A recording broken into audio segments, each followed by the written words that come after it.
أعوذ بالله من الشيطان الرجيم بسم الله الرحمن الرحيم وراودته التي هو في بيتها عن نفسه وغلقت الأبواب وقالت هيت لك قال معاذ الله إنه ربي أحسن مثواي إنه لا يفلح الظالمون ولقد همت به وهم بها لولا أن رأى برهان ربي كذلك لنصرف عنه السوء والفحشاء إنه من عبادنا المخلصين واستبق الباب وقدت قميصه من دبر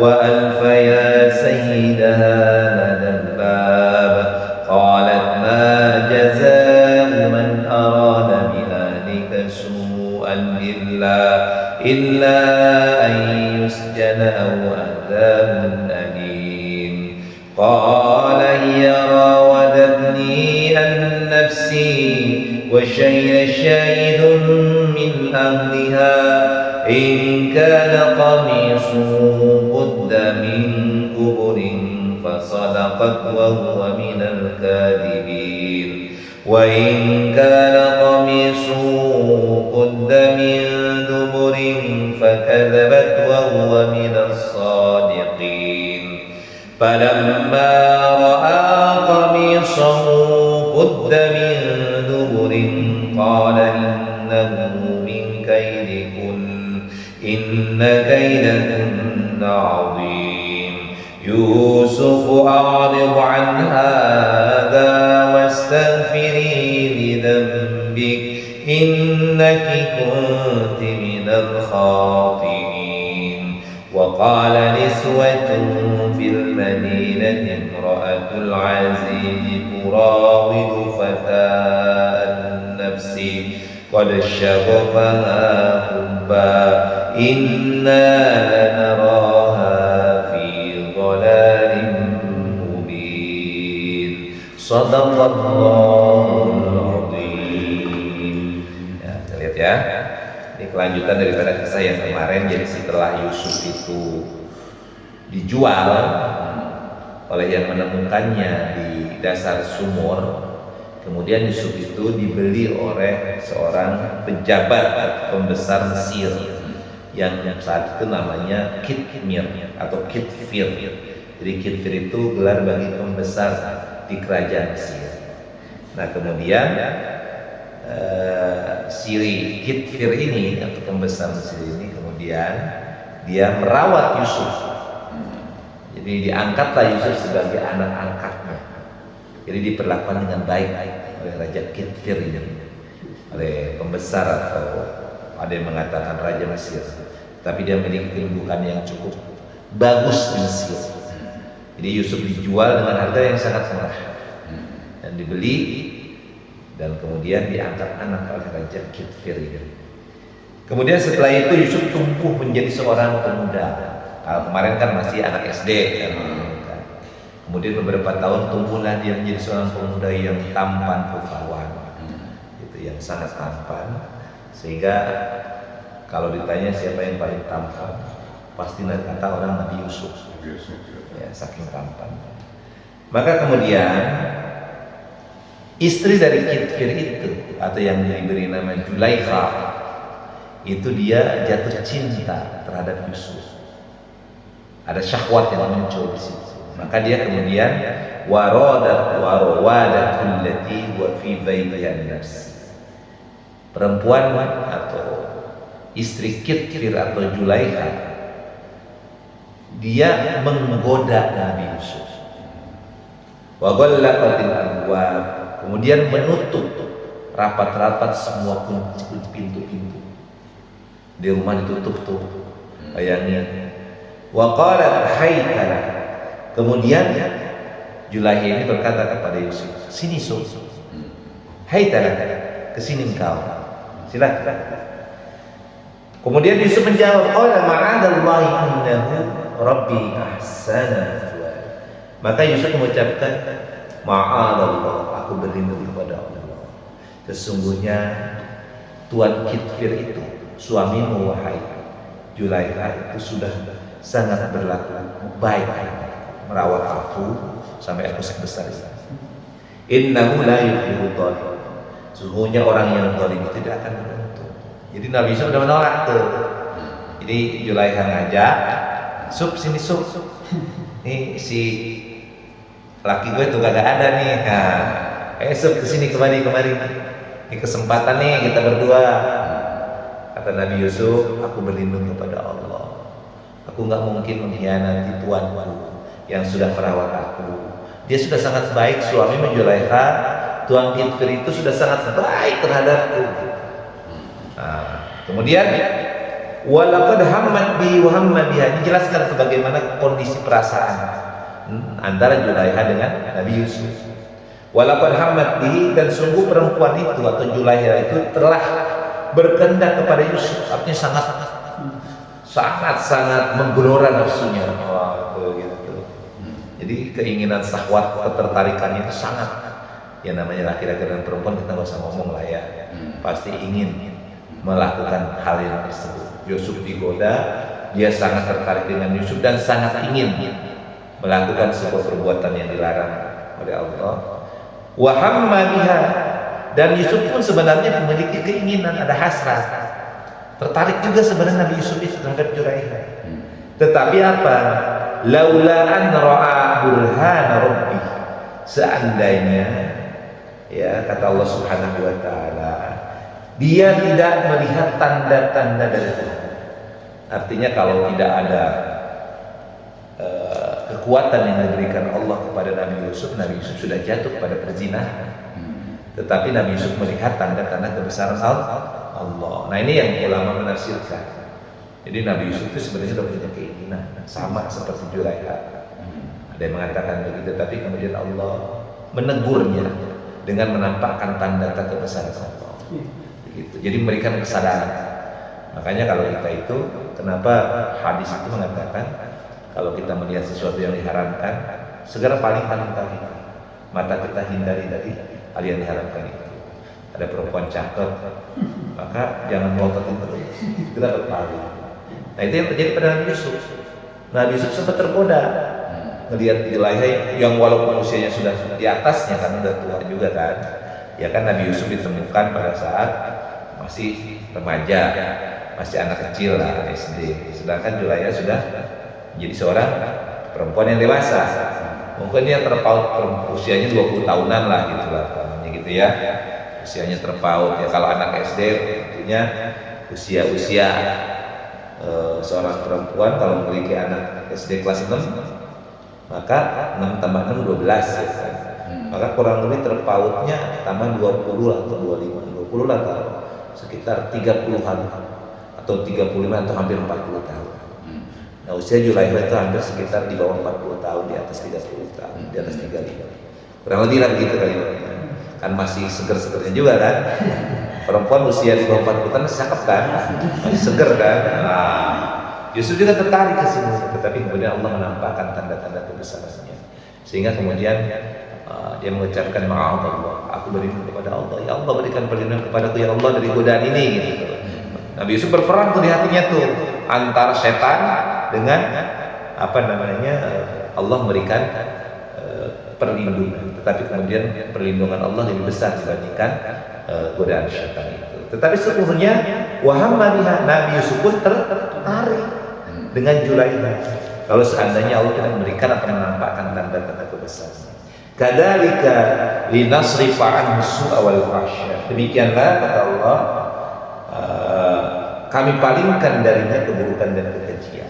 Nah begitu tuh, Allah segera sadarkan Nabi Yusuf, Allah segera arahkan Nabi Yusuf untuk terhindar dari perbuatan yang keji dan perbuatan yang buruk, yakni melakukan zina, kan gitu kan? Karena ini mengarah kepada zina. Makanya dalam ayat yang lain wala taqrabuz zina, jangan mendekati zina. Karena udah orang mendekati jina itu apa? Banyak hal. Yang mendekati jina itu apa? Dengan pandangan. Ya maaf misalnya dengan pandangan mata, baik yang real melihat perempuan maupun perempuan dalam handphone gitu kan, kan begitu kan? Karena mendekati aja jangan, apalagi melakukan gitu. Karena kalau orang sudah terjerumus mendekati kepada perbuatan itu, biasanya adalah jatuh. Jangan berdiri di pinggir jurang kan gitu. Jadi kalau orang berjalan-jalan di pinggir atau tepian jurang, itu peluang untuk terjerumusnya kan tinggi gitu. Lebih baik kita jauh dari pinggir jurang itu. Ya kita jurang nggak bisa menafikan, pasti ada. Tapi kalau dalam kehidupan itu ya berjalan jangan di pinggir jurang. Berjalanlah ya jauh dari jurang itu. Artinya jangan kita mendekati yang haram. Karena kalau kita mendekati yang haram dan kita tahu haram, maka peluang untuk kita jatuh kepada yang haram itu sangat besar. Tentu begini, misalnya maaf gitu. April kerja di hotel, maaf gitu ya, maaf gitu. Hotelnya maaf agak-agak itu vulgar, kan hotel itu kan kita nggak bisa menjamin yang syariat atau yang syariat. Dan kita tahu lah di hotel itu kebanyakan juga menyediakan yang begituan gitu kan. Ada. Nah kalau misalnya kita Mas April kebetulan sekarang di laundry, coba kalau seandainya kerja di spa atau kerjanya misalnya di bar, ya kan? Yang di situ ada minuman kamar dan lain sebagainya, belum lingkungan masyarakatnya atau tetangganya, lambat laun ikut juga terjerumus. Contoh gini, orang asing kerja di diskotik misalnya, dia santri, dia seorang yang ngerti agama, tapi kerja di diskotik, di bar, yang tiap malam banyak ajab-ajab, yang tiap malam ada banyak minuman. Ya mungkin dia sementara bisa aja kuat, tidak minum, tidak melakukan zina, tapi ini mata, ya secara di diskotik itu kan perempuan pakaiannya kadang nggak jelas, ya kan? Nah jadi lebih baik kita kalau itu hindari dari hal seperti itu. Makanya ada yang bertanya kepada saya, Ustaz, saya kan kerja di bar, tapi saya kan nggak minum, saya nggak mampu. Tapi di situ saya melihat banyak hal tentang perbuatan keburukan.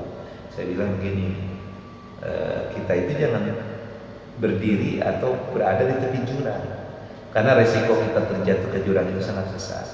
Lebih baik kita cari tempat-tempat yang jauh dari jurang itu. Artinya pekerjaan halal itu masih banyak dibandingkan pekerjaan yang cenderung kepada haram gitu loh. Nah, kalau Mas Akhir kan di laundry aman, ya kan? Aman. Secara juga di situ di hotelnya juga nggak boleh. Iya, buang air kecil kan. Nah, itu ada apa-apa buang air kecil. Tamu juga kita bisa kirim dia namanya tamu, walaupun misalnya supaya pakai yang mereka. Nah, kan kita nggak bisa memberikan kamu pakaian harus begini kan tidak. Kadang-kadang juga kita tetap aja tamu tuh ada yang maaf ya pakaiannya seenak-enaknya. Orang Cina orang-orang yang Cina kata sendiri pakaian cuma pendek segini, ininya cuma tank top doang ya kan. Mau kita bagaimanapun matanya orang melihat. Kan kita mau kayak gimana juga kan manusia. Maka salah satu yang harus kita lakukan adalah sebagaimana yang dilakukan oleh Yusuf. Ketika Zulaiha menggodanya dan dia berduaan di dalam rumah itu, maka ketika dipanggil oleh Zulaiha, maka tundukkan kepala. Dia memang nggak bisa dikatakan nggak melihat karena Yusuf sudah tertarik, ya. Tapi kemudian dia berusaha menutup matanya, tidak melihat. Artinya dia menundukkan kepala dan kemudian memalingkan diri dari itu dan memohon pertolongan kepada Allah. Tuh Nabi Yusuf aja yang ganteng, godaannya luar biasa, gitu kan. Apalagi kita. Iya. Tetapi kemudian berkat keteguhan hatinya, maka godaan perempuan ini bisa dilalui oleh Nabi Yusuf. Nah, hatinya maka gitu. Maka dalam hadis itu kan banyak dijelaskan. Tidaklah seorang yang berzina kalau seandainya orang itu dia dalam keadaan iman. Jadi kalau orang yang iman sebenarnya dia pasti tidak akan berzina karena takut kepada Allah. Nah, orang yang berzina itu orang yang tidak beriman. Artinya memang dia tidak takut kepada Allah, tergadai, tergerus iman. Makanya ini godaan terberat laki-laki itu perempuan. Ya, godaan terberat laki-laki itu perempuan. Sahwat, apalagi usia-usia nih Mas April ya, maaf ya, di rumah istri pakai kerudung, di rumah cuma dia doang. Di hotel sekarang banyak perempuan-perempuan dengan jenis macamnya. Ya, Kalau kurang-kurangnya, belum lagi di jalannya ya.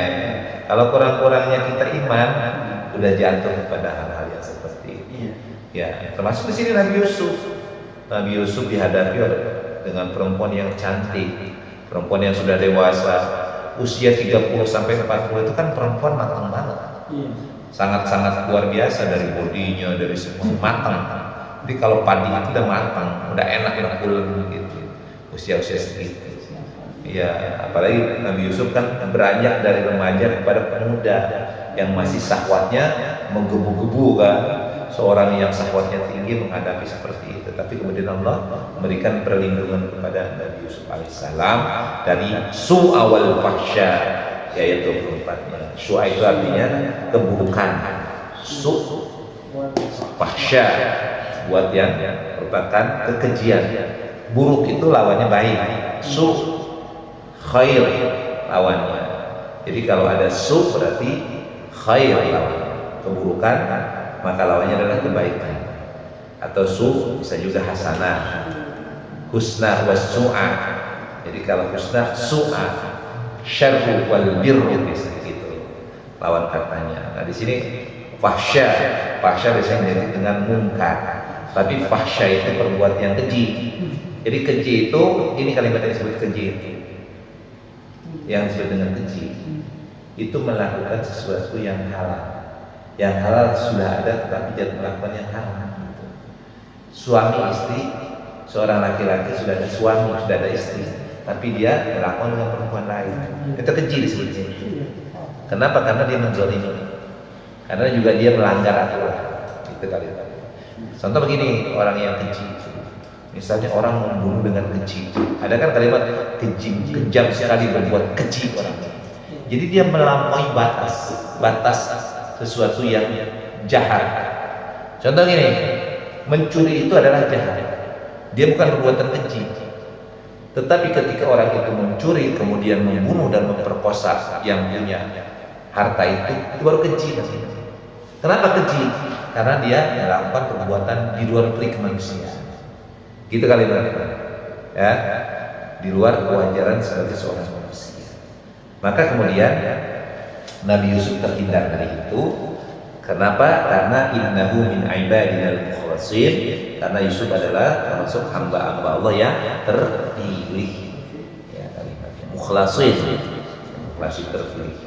Jadi dikhususkan. Maka orang mukhlis, ikhlas itu kan orang yang mengkhususkan diri. Yang disebut ikhlas itu artinya dari sekian niat. Contoh gini, ketika orang bersedekah, itu kan pasti ada perasaan ingin dipuji, ingin dilihat. Pasti kita nggak bohong. Orang bisa memberikan bantuan, pasti ada hal-hal yang karena A, karena B, karena C. Nah, orang yang ikhlas adalah menyisihkan, menghususkan sedekah itu hanya untuk Allah. Maka ketika bersedekah, ini saya lillahi ta'ala untuk Allah. Maka saya tidak ingin dipuji, saya tidak ingin disebut-sebut. Gitu kalimat-kalimat. Jadi orang yang ikhlas itu ibarat kata adalah orang yang sedang emas. Misalnya ada besi. Orang ingin mencari emas, bisa dengan mengayak. Ya kan kalau di air kan kayak tuh dicari sampai akhirnya ada titik emas. Nah ketika orang mengayak-ayak emas di dalam sumur air itu, kemudian dia menemukan emasnya itulah orang yang menghususkan emasnya. Kata orang melebur untuk mencari emas, kan kadang-kadang emas bisa dicari dari logam-logam berat gitu kan, dari tembaga dan sebagainya, yang kemudian dibakar sampai menemukan titik emas itu. Kan dia kalau tidak bakar dalam suhu tertentu biji emas itu, maka dia akan pisahkan dari unsur buih-buihnya. Pernah lihat nggak peleburan emas? Belum pernah. Lihat di itu orang bukan peleburan gede kan, dia dibakar tuh pakai inti api kayak model partian ya, atau kayak model lasan, tapi dibakar sampai itu. Nanti di titik itu akan muncul warna emas. Nah, ketika muncul warna emas itu yang disebut dengan ikhlas. Jadi orang yang ikhlas itu orang yang mampu memilih dari sekian pilihan, memilih sesuatu yang tepat, benar, sesuai dengan apa yang tetapkan. Tenang. Jadi ketika orang berlaku ikhlas, maka sisihkanlah ingin dipuji, ingin dibesar-besarkan, tapi kita niat melakukan itu karena Allah. Nah, gitu kalimatnya. Maka Nabi Yusuf adalah seorang hamba yang terpilih. Kemudian wastabaqal bab, kemudian keduanya berlomba-lomba untuk meninggalkan atau untuk ke pintu gitu. Jadi ketika Yusuf itu diminta untuk begitu, Yusuf lari tuh. Dia menghindar, maaf saya tidak bisa melakukan apa yang Anda minta. Maka Yusuf mau lari ke pintu.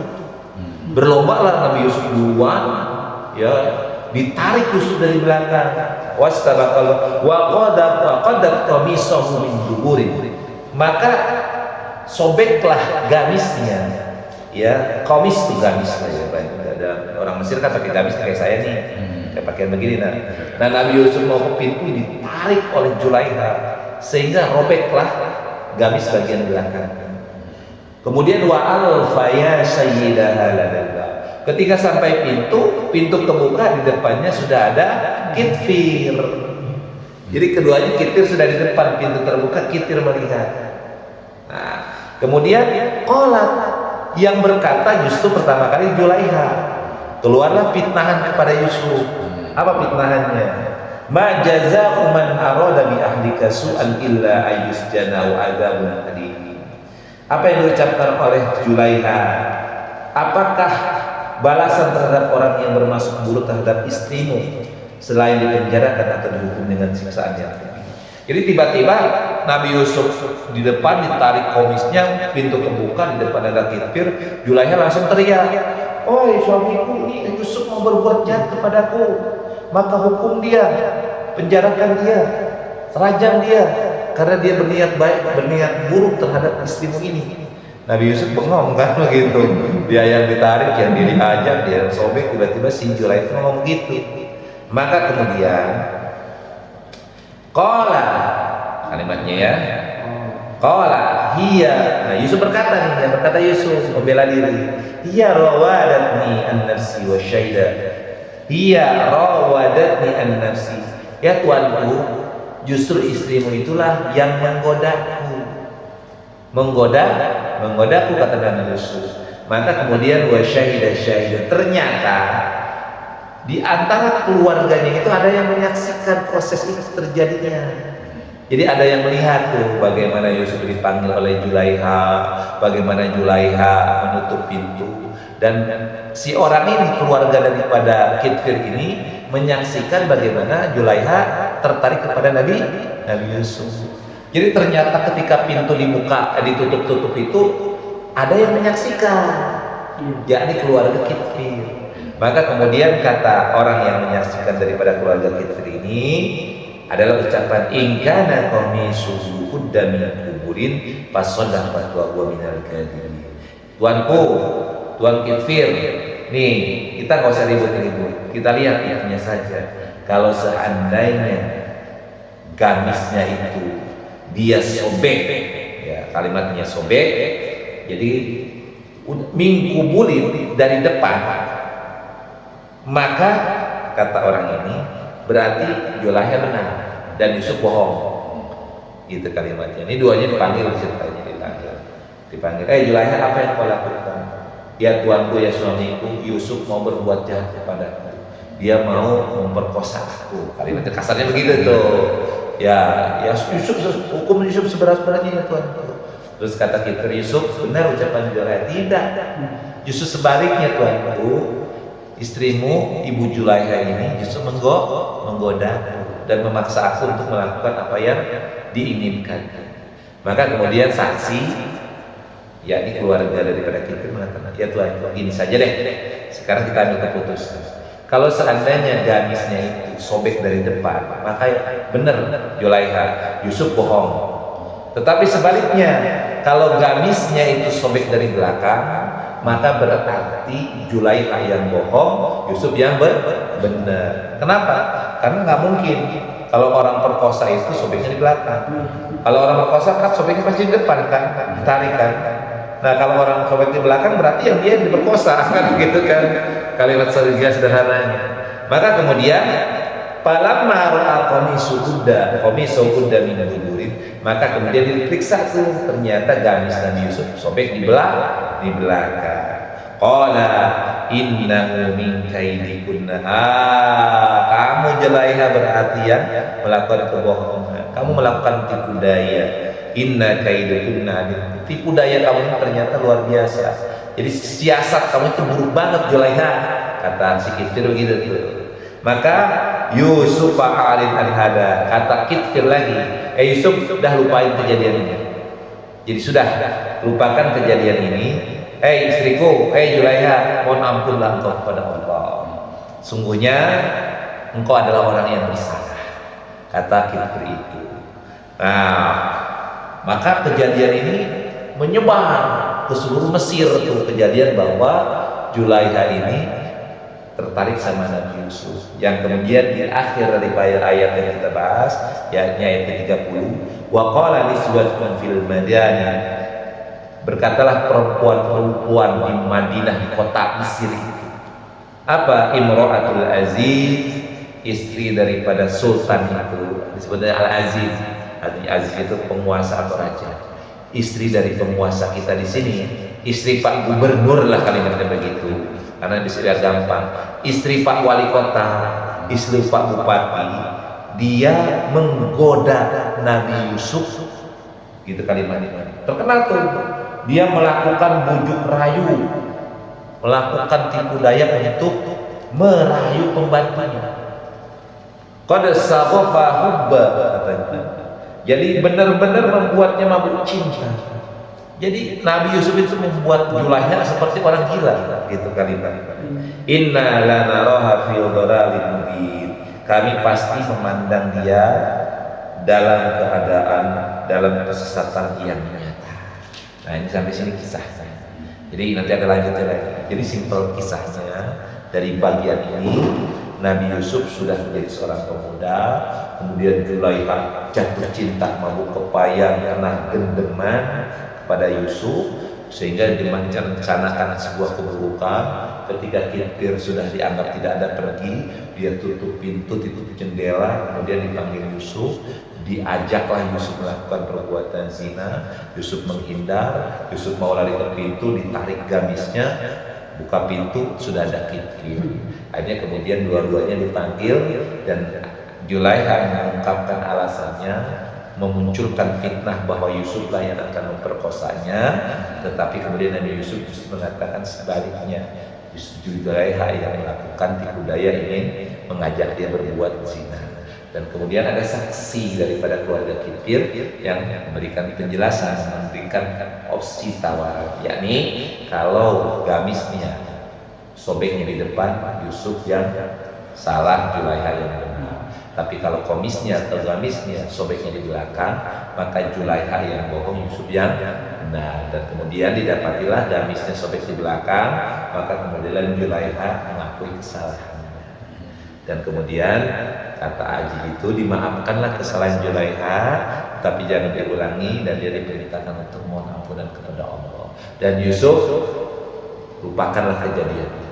Tetapi ternyata peristiwa itu menyebar ke seluruh Madinah, ke kota Mesir itu, sehingga menjadi viral. Maka viralnya apa? Bahwa Julaiha terpesona dengan Yusuf, dan dia berusaha melayu atau melakukan hal-hal yang dilarang terhadap Nabi Yusuf. Nah, sampai situ ya kisahnya. Dah, shadaqallahul azim, alhamdulillahirabbil alamin.